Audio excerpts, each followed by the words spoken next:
Alden, Richard update. Yung congrats kay Alden. Box Office King for Lola Again sa CEAP. At top grosser din ang Lola Again. Ang movie ni Alden. Ayun, ang Ngiting Tagumpay. Si Alden Richards. Ayun, sa Cine Expo 2025. Ayun, may gwapo pa nga dumaan. Kasama sila Mama Tin at Layson. Ito yung speech ni Alden. Sir Chris, I love you guys.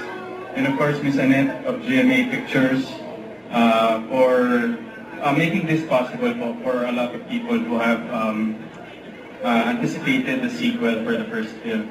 And ako po, as movie producer, director na rin po as well ngayon, I still believe in the power of the local cinema, the local films that we have. We were able to create a film that made a mark in the lives of the people who have watched it, and we're very grateful for all the recognitions that it's been getting as well. So it's like a validation of all our hard work.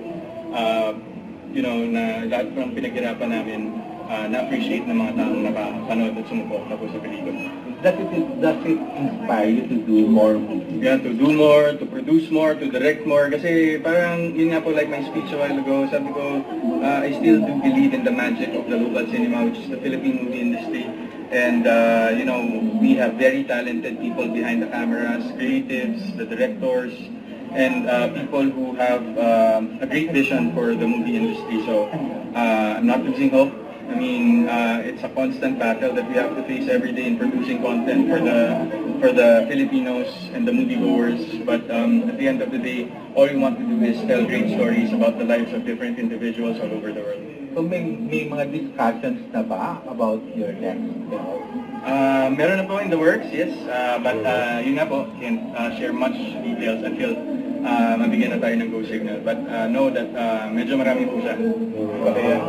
Joke lang. Yeah, so yun po.